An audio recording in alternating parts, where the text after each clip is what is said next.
ലിജോ പല്ലിശ്ശേരി സംവിധാനം ചെയ്ത ആമീൻ എന്ന ചിത്രത്തിലെ സെബിനെ മലയാള പ്രേക്ഷകർക്ക് പരിചയപ്പെടുത്തിയ പ്രിയ താരം സുധി കോപ്പയാണ് ഇന്ന് എന്നോടൊപ്പം. നമസ്കാരം. നമസ്കാരം. ആമീന് ശേഷമുള്ള ആ പാത എങ്ങനെയുണ്ട്? ഇപ്പോൾ 10 വർഷമായി ആമീൻ റിലീസായിട്ട്. 2013 റിലീസ്. മിമിക്രി ആർട്ടിസ്റ്റാണോ നാടക നടനാണോ ആരാണ്? ഞാൻ മിമിക്രി ചെയ്തിട്ടുണ്ട്, പക്ഷേ ഞാനൊരു ഭയങ്കര ഒരു പെർഫെക്ഷനുള്ള മിമിക്രി ആർട്ടിസ്റ്റ് ഒന്നും അല്ലായിരുന്നു. നാടകം ചെയ്തിട്ടുണ്ട്, സിനിമയിൽ അഭിനയിക്കാൻ ആഗ്രഹം മൂത്ത് നാടകം ചെയ്തത്. ഇവിടെ വന്നപ്പോൾ പലരും സംസാരിച്ചത് ഞാനൊരു നാടകത്തിൽ നിന്നല്ലേ ഡ്രാമ ആർട്ടിസ്റ്റ് ആയിരുന്നു, അങ്ങനെ എനിക്ക് സിനിമയിൽ ചാൻസ് കിട്ടിയെന്നാണ്. പക്ഷേ സുധിയോട് സംസാരിച്ചപ്പോൾ മനസ്സിലാക്കുന്ന ഒരു കാര്യം, ഞാൻ സിനിമാ നടനാകാൻ വേണ്ടിയിട്ട് മിമിക്രിക്കാരനും നാടക നടനുമായി തീർന്ന ഒരാളാണെന്നാണ്. അല്ല, അങ്ങനെ ആയിത്തീരാൻ വേണ്ടി അതൊരു പ്രൊഫഷൻ ഒന്നും പറ്റില്ല. കാര്യം അത്ര പെർഫെക്ഷൻ ഒന്നും ഉണ്ട്. ഞാൻ പറഞ്ഞല്ലേ, നാടകം ചെയ്തിട്ടുണ്ട്, പക്ഷെ നന്നായിട്ട് നാടകം ചെയ്യുന്ന ആൾക്കാർ അറിയാവുന്നതുകൊണ്ട് ഞാൻ പറയാം നാടകക്കാരനല്ല. അതുകൊണ്ട് പറഞ്ഞത് അവരത്ര എഫേർട്ട് ഒന്നും ഞാൻ നാടകത്തിൽ ഇട്ടിട്ടില്ല. പക്ഷെ കലാപാരമ്പര്യമുണ്ട്. എൻ്റെ അച്ഛന് ട്രൂപ്പൊക്കെ ഉണ്ടായിരുന്നു. ആദ്യം നാടകമായിരുന്നു, പിന്നെ ബാല്യ ട്രൂപ്പ് ഉണ്ടായിരുന്നു. ആ ട്രൂപ്പിൽ ജൂനിയർ താരമായിട്ട് അഭിനയിച്ചു? ഇല്ലില്ല, അച്ഛൻ്റെ ഇപ്പോൾ ഞാൻ പോയിട്ടുണ്ട് ഉത്സവത്തിൽ, ഇങ്ങനെ വണ്ടികളിലൊക്കെ കാണാനായിട്ട്. ബാലയൊക്കെ ഉള്ളപ്പോൾ വെക്കേഷനൊക്കെ പോയിട്ടുണ്ടായിരുന്നു. ഇതെല്ലാം അറിയാം ഇതിനെക്കുറിച്ച്. ചെറുപ്പം റിഹേഴ്സൽ ക്യാമ്പിലൊക്കെ പോകുമായിരുന്നു. മിമിക്രി പറയുന്ന പറഞ്ഞു എവിടെയാണ് കൂടുതൽ മിമിക്രി പറഞ്ഞിട്ടുള്ളത്? ഞാൻ ഈ ചെറിയ സ്റ്റേജുകളിലൊക്കെ ഇല്ലേ, ഇപ്പോൾ ആൾക്കാർ ഹോട്ടലിൽ ഭക്ഷണം കഴിക്കുമ്പോൾ അതിൻ്റെ ഇടയ്ക്കും അങ്ങനെയൊക്കെ പോയിട്ട് മിമിക്രിയൊക്കെ പറഞ്ഞിട്ടുണ്ട്. അല്ല, വേറെ വേദികളൊന്നും കിട്ടില്ല. കാര്യം അന്ന് എറണാകുളത്തെ സംബന്ധിച്ചിട്ട് മിമിക്രിക്കാർ അറിയാലേ. ഇപ്പോൾ ഞാൻ മനോഹരനൊക്കെ കാണുന്നതും അല്ലെങ്കിൽ നമ്മളതിന് മുമ്പത്തുള്ള അബീക്ക ഞങ്ങളൊക്കെ വരുമ്പോൾ കാണുന്നതും ഇഷ്ടംപോലെ മിമിക്രിക്കാരുണ്ടെന്ന്. എല്ലായിടത്തും കൊച്ചി നിറച്ച് മിമിക്രിക്കാരാണ്. പിന്നെ കൊച്ചിക്ക് പുറത്തുള്ളവരും കൊച്ചി എന്നുള്ള ബേസ് ചെയ്തിട്ട് തന്നെയല്ലേ മിമിക്രി ട്രൂപ്പുള്ളത്. കൊച്ചിക്ക് പുറത്തുള്ള നോർത്തോട്ട് ഇങ്ങോട്ട് എത്ര ട്രൂപ്പ് ഉണ്ടായിരുന്നു? 1000 വരെ ട്രൂപ്പുകളുണ്ടായിരുന്നു. അപ്പോൾ അതിന് ട്രൂപ്പിലേക്ക് കയറാൻ വരെ അതിന് മാത്രം മിടുക്കന്മാരുള്ളതുകൊണ്ട് നമുക്കൊന്നും, അല്ലാതെ നമ്മുടെ ഭാഗ്യ നിർഭാഗ്യമൊന്നും നമ്മുടെ കഴിവേട് കൊണ്ട് നമുക്ക് ശ്രമിച്ചില്ല. നമുക്ക് അത്ര ഉണ്ടായിരുന്നില്ല. കാര്യം അതിലും വലിയ മിടുക്കം നല്ല ഗംഭീരമായിട്ട് പെർഫോം ചെയ്യുന്ന ആൾക്കാർ. ആരെയൊക്കെയാണ് അനുകരിക്കാൻ ശ്രമിച്ചത്? അബീക്ക, മമ്മൂക്കനെ അത് അനുകരിച്ചാണ് ഞങ്ങളുടെ കാലഘട്ടത്തിൽ കുറേ മിമിക്രിക്കാരുന്നു. അതിങ്ങനെ ലോപിച്ച് നമ്മുടെ ശബ്ദത്തിലായിരിക്കും. മമ്മൂട്ടി എന്ന് പറയുമ്പോൾ എല്ലാവർക്കും അറിയാം. വടക്കൻ വിരകല ഡയലോഗ് മൊത്തം ആൾക്കാർക്ക് അറിയാം. അതിപ്പോൾ എൻ്റെ ശബ്ദത്തിൽ പറഞ്ഞ ആൾക്കാർ പറയും, ഓ മമ്മൂട്ടി എന്ന് പറയും.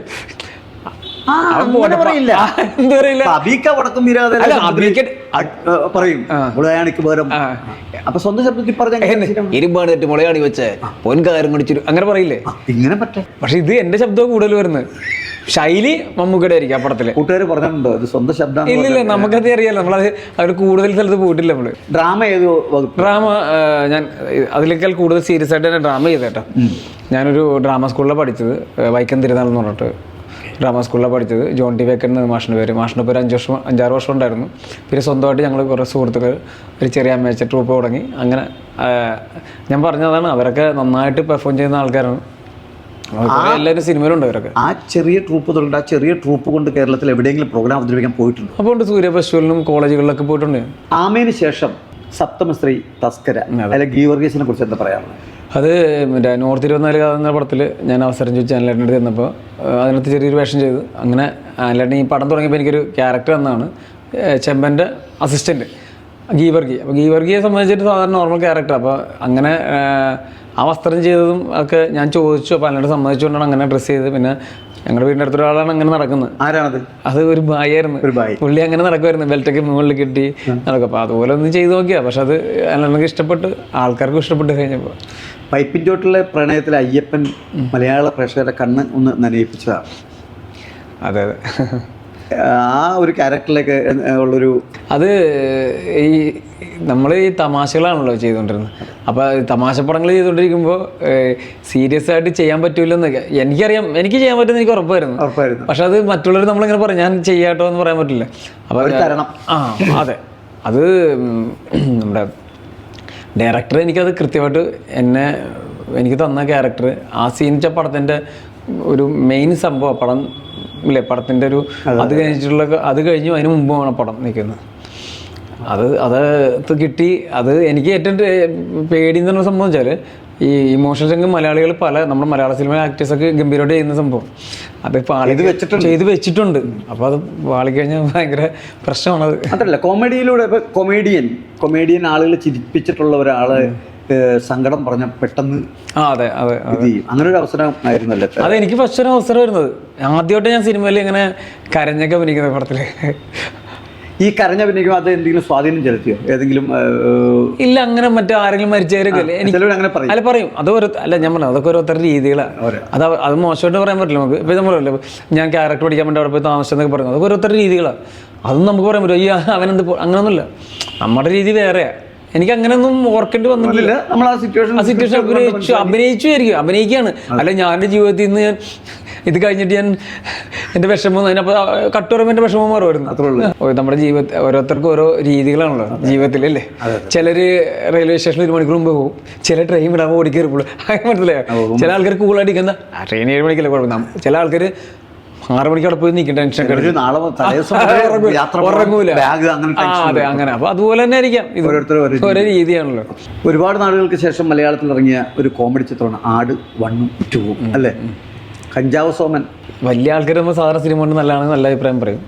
പക്ഷെ കുട്ടികൾ വരെ ഇപ്പോഴും ഈ കഞ്ചാവ് സോമൻ എന്നുണ്ട്. ഇപ്പം നമ്മുടെ ഈ കഞ്ചാവ് സോമൻ്റെ ക്യാരക്ടറിൻ്റെ പ്രത്യേകിച്ച് അയാളുടെ താടിയും അങ്ങനത്തെ ഡ്രസ്സൊക്കെ, പക്ഷെ അതുപോലെ അല്ലെങ്കിൽ ഇപ്പോൾ നോർമൽ ഇപ്പോൾ നമ്മൾ ക്ലീൻ ഷോൺ ആയിട്ട് എന്നൊരു കുട്ടി എൻ്റെ അടുത്ത് വന്ന് സംസാരിച്ചിട്ടുണ്ട്, ചെറിയ കുട്ടി.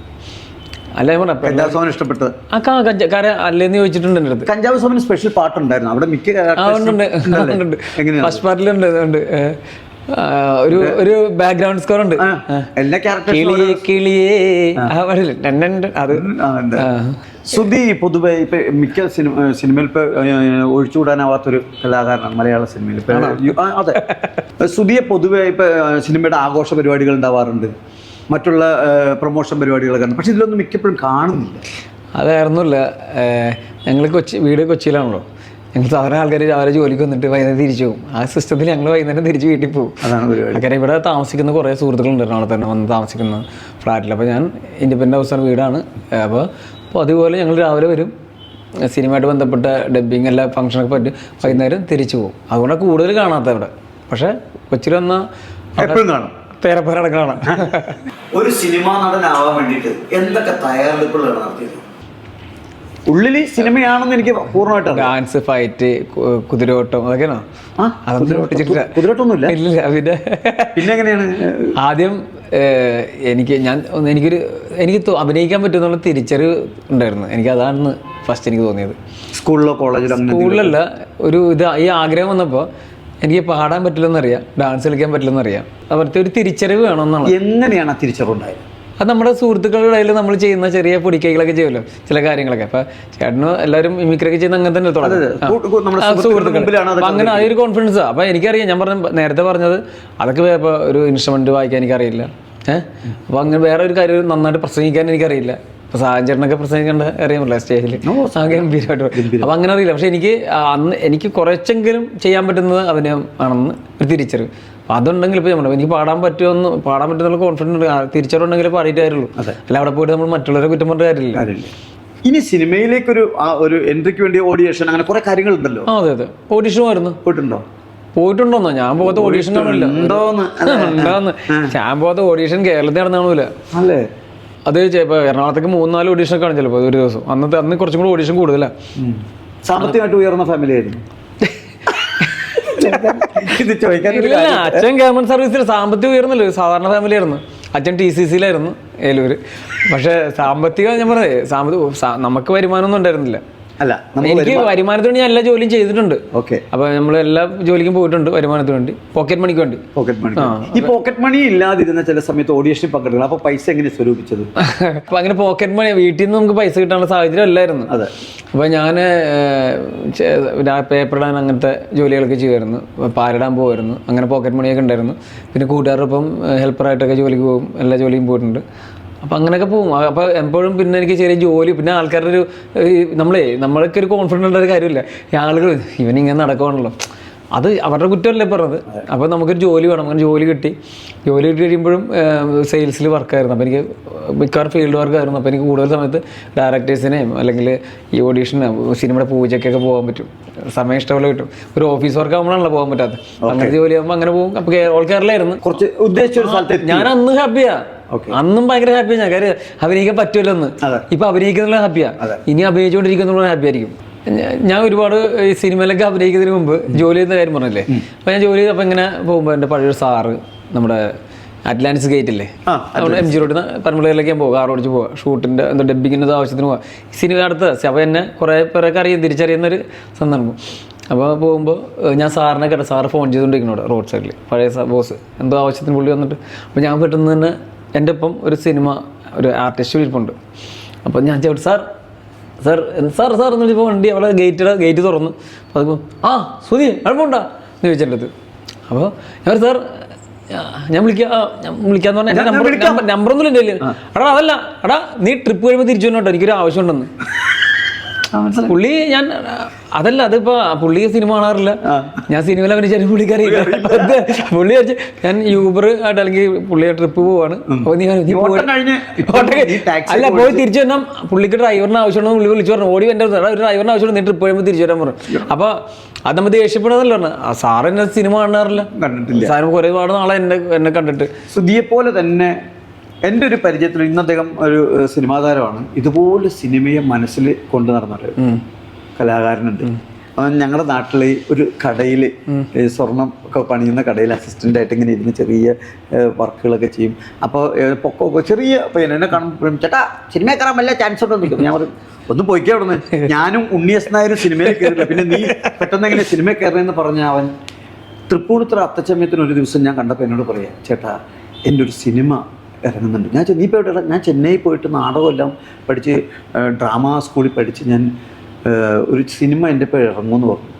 പടം കമ്മട്ടിപ്പാടം, മണികണ്ഠൻ.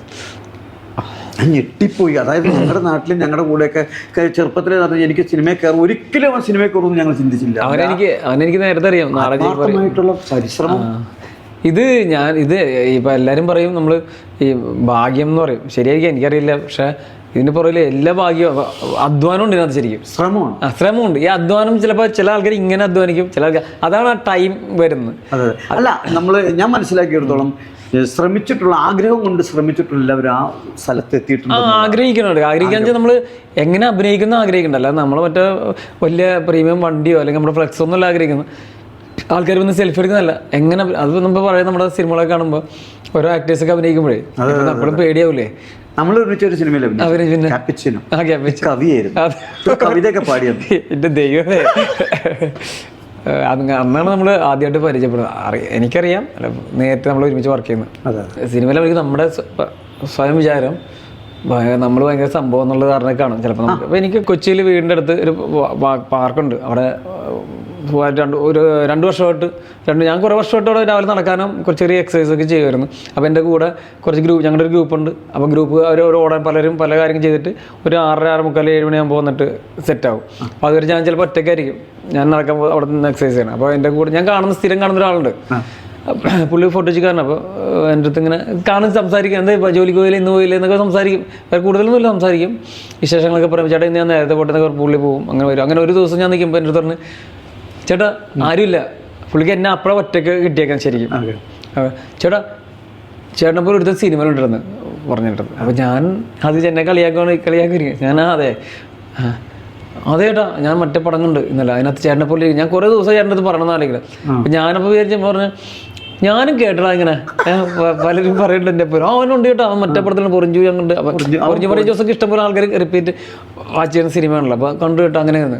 അപ്പം ഞാനന്ന് പിന്നെ തമാശക്ക് വിട്ട് കാര്യം പുള്ളിയെടുത്ത് ഞാൻ പറയുമ്പോൾ പുള്ളിക്ക് ഒരു ചമ്മൽ പറഞ്ഞില്ല ഉണ്ടല്ലോ ഒറ്റക്കല്ലേ. ഞാനപ്പോൾ എൻ്റെ സുഹൃത്തുക്കളൊന്ന് പറഞ്ഞ് പിറ്റേ ദിവസം പുള്ളി ഇത് അറിഞ്ഞിട്ട് വന്നിട്ട് അപ്പം അത്രേ ഉള്ള സംഭവം. സിനിമ കാണാൻ അതാ സിനിമ അവർ കാണുന്നില്ല, അവര് മനസ്സിലായോ. അപ്പോൾ അത് മാത്രമല്ല ഒരു സിനിമാ താരത്തെ ഇങ്ങനെ പ്രതീക്ഷിക്കുന്നില്ല. ചിലപ്പോൾ ആളുകളുടെ ഒരു ധാരണ സിനിമ നടന്മാർ അവരിങ്ങനെ വരണം, അവർ ചിലപ്പോൾ അങ്ങനെ പോകാൻ പാടില്ല അങ്ങനെ ആയിരിക്കാം. പക്ഷേ ഇന്നത്തെ കാലത്ത് അങ്ങനെയൊന്നുമില്ല. ഇപ്പോൾ സിനിമ ഷൂട്ടിങ് കാണാൻ വേണ്ടി ആൾക്കാർ എണ്ണം കുറഞ്ഞില്ല, പഴയ പോലെ തിരക്കൊന്നുമില്ല, ഭയങ്കര ഞെട്ടലൊന്നും ഇല്ലല്ലേ. ഇല്ല.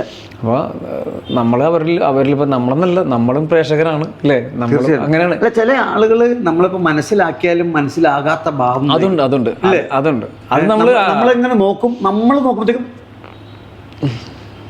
നോക്കും. ഫോട്ടോ എടുക്കാൻ വരുവാണെങ്കിൽ ഭാര്യയും ഹസ്ബൻഡും കൂടി വരണമെങ്കിൽ അല്ല അതല്ല അതിൻ്റെ കോമഡി ഫോട്ടോ എടുക്കും. ഇപ്പം ചിലപ്പോൾ 3 കൂട്ടുകാർ വന്നിട്ട് നിങ്ങൾക്ക് എടുക്കാം, എടുത്തിട്ട് അപ്പോൾ അവരുടെ കൂട്ടുകാരനിലേക്ക് നീ എടുക്കണല്ലേ, ഞാൻ എടുക്കണില്ല. ഓഹ് യോ എൻ്റെ ദൈവമേ, അങ്ങനെ കുറേ പേരുണ്ട്. പിന്നെ ഇപ്പം നമ്മൾ കുറേ ദിവസം എന്നോടൊരാൾ പറഞ്ഞാൽ എനിക്ക് ഒരു 10-65 ദിവസം ഷൂട്ടിങ് കഴിഞ്ഞിട്ട് അല്ലെങ്കിൽ അത് കുറേ ദിവസം ദൂരെയൊക്കെ ആകുമ്പോൾ ചിലപ്പോൾ 6 ദിവസമൊക്കെ കഴിഞ്ഞിട്ടായിരിക്കും വീട്ടിൽ വരണം. പിറ്റേ ദിവസം കാണുമ്പോഴേക്കും എന്തേ അവരുടെ ഇത് നോക്കണം, അവർ ഇത് പരിപാടിയൊന്നും ഇല്ലേ പരിപാടി. അപ്പോൾ അവർക്ക് അപ്പോൾ നമുക്ക് ആ സിഗ്നൽ കിട്ടി, അവരുടെ റിസൾട്ട് അവർക്ക് വേണ്ടത് ഇല്ല. ഞാൻ പറഞ്ഞു ഇല്ല, അതാടോ ഞാനും കുറെ ട്രൈ ചെയ്തതാ. അതുണ്ട് അതുണ്ട്. കഴിഞ്ഞ ദിവസം ആരോ ഇതുപോലെ ഒരു ഇൻ്റർവ്യൂ പറയുന്നുണ്ടായിരുന്നു. ആരോ ഒരു എന്താണ് കാറിൻ്റെ മേഴ്സിഡസ് മേടിക്കുമെന്ന് പറഞ്ഞ് പോസ്റ്റ് ഇട്ടപ്പോൾ അതിൻ്റെ സ്പെല്ലിങ് അതിൻ്റെ ഇടയിൽ ഒരു കമൻറ്റ് വന്നു. ആ മേഴ്സിഡസിൻ്റെ സ്പെല്ലിങ് ഇതല്ല, ഇതാ ഇതെഡാ എന്തോ സംഭവം പറഞ്ഞിട്ട്. അപ്പോൾ അയാൾ കമൻറ്റ് ഇട്ടേ, നീ സ്പെല്ലിങ് നോക്കിയിരുന്നോ, ഞാൻ മേടിക്കോട്ടാന്ന്. മനസ്സിലായോ? നീ സ്പെല്ലിങ് നോക്കിക്കൊണ്ടിരുന്നോ ഇവിടെ, ഞാൻ സാധനം മേടിക്കാൻ പോകുന്നു. അതാണ് അതിനകത്തുള്ള. പണ്ട് സിനിമയിൽ എത്തിച്ചേരാൻ വേണ്ടി ഒരുപാട് ട്രൈ ചെയ്തിട്ടുണ്ട്. പണ്ടത്തെയൊന്നും സ്വഭാവത്തിൽ എന്തെങ്കിലും ശീലങ്ങളിലൊക്കെ മാറ്റം വരുത്തിയിട്ടുണ്ടോ? പണ്ടത്തേൽ മാറ്റം വരുത്തിയിട്ടുണ്ട്. നമ്മൾ സമയം പറഞ്ഞ കൃത്യസമയത്ത് വരാൻ ഇപ്പോൾ കൂടുതൽ ശ്രമിക്കുന്നുണ്ട്. ഓക്കെ, വരിക. പിന്നെ അതുപോലെ നമ്മുടെ ശരീരം പണ്ടത്തേക്കാൾ കൂടുതൽ ശ്രദ്ധിക്കുന്നുണ്ട്. സൗന്ദര്യമല്ല, ശരീരം. ബോഡി. നമ്മളിപ്പോൾ ഭയങ്കര ഇഷ്ടമുള്ള പല ഭക്ഷണങ്ങളും ചിലപ്പോൾ നമ്മൾ പറയില്ലേ, പണ്ടൊക്കെ നമ്മളിങ്ങനെ ഇഷ്ടമുള്ള കൂടെ ഇങ്ങനെ നടക്കും ഇങ്ങോട്ട് നടക്കും എന്നൊക്കെ. പക്ഷെ അതൊക്കെ അങ്ങനെ അത് സിനിമ കൊണ്ടുണ്ടായി എനിക്ക് ഗുണോ. ഓക്കെ, ഇപ്പം ഞാൻ ചെയ്യുന്നതുകൊണ്ട് എനിക്ക് സിനിമ കിട്ടുന്നില്ല, അത് സിനിമയ്ക്ക് വേണം അങ്ങനെ. അപ്പോൾ സിനിമ കൊണ്ട് എൻ്റെ ജീവിതത്തിൽ ഡിസിപ്ലിനേ വന്നിട്ടുള്ളൂ. ആ സിനിമ കൊണ്ട് എനിക്ക് ഡിസിപ്ലിൻ ഒന്നുമില്ല. നമ്മൾ പറഞ്ഞില്ലേ അങ്ങനെ കുറേ ഡിസിപ്ലിൻ ആ സിനിമ കൊണ്ട് വന്നാൽ ഞാൻ വേറെ വല്ല ജോലിയാണെങ്കിൽ ചിലപ്പോൾ അത്ര ഡിസിപ്ലിൻ എനിക്ക് വരുമെന്ന് എനിക്കറിയില്ല, വരില്ല. അതുകൊണ്ടാണ് എനിക്ക് അത് സിനിമ കാരണം എനിക്ക് കിട്ടിയത്. എൻ്റെ ഒരു കോൺഫിഡൻസും ഞാൻ രാവിലെ എഴുന്നേൽക്കുന്നതൊക്കെ സിനിമയിൽ എനിക്ക് അങ്ങനെ ഒരു ആഗ്രഹം മനസ്സിൽ കിടക്കുന്നുണ്ട്. ആ ജേണി അത് എൻഡിലേക്ക് എത്തരുന്ന കാര്യം യാത്ര ചെയ്യുന്നതാണ് ഇഷ്ടം. ഇങ്ങനെ പോയിക്കൊണ്ടിരിക്കുക. അത് നമ്മൾ ഏറ്റവും പീക്കിലല്ലേ പറഞ്ഞത്, പോയിക്കൊണ്ടിരിക്കുക. അത് അപ്പോൾ നമ്മുടെ ഈ നമ്മൾ അങ്ങനത്തെ കാര്യങ്ങളൊക്കെ കുറെ ശ്രദ്ധിക്കുമല്ലോ എന്ന് വെച്ചിട്ട്. ആദ്യകാല സിനിമകളിലെല്ലാം ഒരു സ്ക്രിപ്റ്റ് തയ്യാറാക്കി കഴിഞ്ഞാൽ ആ സ്ക്രിപ്റ്റ് റൈറ്റർ പറയുന്ന റൂട്ടിലെ ആ സിനിമ ഷൂട്ട് ചെയ്യാൻ പാടുള്ള ഷോട്ടുകളടക്കം. ഇന്നത്തെ സിനിമയിൽ ഗ്രൂപ്പ് ഡിസ്കഷനും അതുപോലെ തന്നെ ഇംപ്രവൈസേഷനൊക്കെ എങ്ങനെയാണ് സുധി? അത് സിനിമ ആ സ്ക്രിപ്റ്റിനെ പോലെ ഇരിക്കും. അത് ചില സ്റ്റേറ്റ്മെൻറ്റ്സ് ഒക്കെ നമുക്ക് കൃത്യമായിട്ട് തന്നെ പറയേണ്ടി വരും, ആൾക്കാർക്ക് മനസ്സിലാവുന്നുണ്ട്. ഇപ്പോൾ വർഷങ്ങളും മാസങ്ങളും ആ കാര്യം കൃത്യമായിട്ട്. ഇപ്പോൾ ജോസഫ് എന്ന് പറഞ്ഞ സിനിമയിൽ അഭിനയിക്കുമ്പോൾ അതിൻ്റെ ഡയലോഗ് കൃത്യമായിട്ട് നമ്മൾ പറയണം. ഇംപ്രവൈസ് ചെയ്ത് പറയാൻ പറ്റില്ല. കാര്യം അതെന്നാലും അത് കണക്ട് ചെയ്തിട്ട് ആൾക്കാർക്കുള്ള കാര്യം. ഞാൻ അതിനകത്തൊരു പോലീസാണ്, മറ്റേതാണല്ലോ. പക്ഷേ വേറെ ചില സിനിമകൾ ഇപ്പോൾ ഞാൻ പറയുകയാണെങ്കിൽ ഇപ്പോൾ ആട് പോലത്തെ സിനിമകൾ ഒക്കെ നമുക്ക് ഇംപ്രവൈസ് ചെയ്യാൻ പറ്റും ഡയലോഗ്. പക്ഷേ ഇത് ഇപ്പോൾ വേറെ കാര്യം വെച്ചാൽ ഇപ്പം നമ്മൾ നമ്മുടെ സമപ്രായകരായ ഡയറക്ടേഴ്സിൻ്റെ കൂടെ കൂടുതൽ ഞാൻ സീനിയേഴ്സിൻ്റെ ഇപ്പോൾ തന്നെ ജോഷി സാറിൻ്റെ കൂടെ മാത്രമേ അഭിനയിച്ചിട്ടുള്ളൂ കൂടുതൽ. പിന്നെ പരമകുമാർ സാറ് അങ്ങനെ വലിയ ആൾക്കാരുടെ കൂടെ അഭിനയിച്ചില്ല. അതുപോലെ വലിയ ഇപ്പോൾ പഴയ നമ്മൾ ഇപ്പോൾ ബഹുമാനിക്കുന്ന റൈറ്റേഴ്സിൻ്റെ കൂടെ ഞാൻ വർക്ക് ചെയ്തിട്ടില്ല. പക്ഷേ ഇപ്പോഴത്തെ കാലത്ത് എനിക്ക് അങ്ങനെ കൂടുതൽ ഇൻവോൾവ് ചെയ്യുമ്പോഴൊന്നും നന്നായിട്ട് അഭിനയിക്കാൻ പറ്റുന്നതെന്ന് തോന്നുന്നു.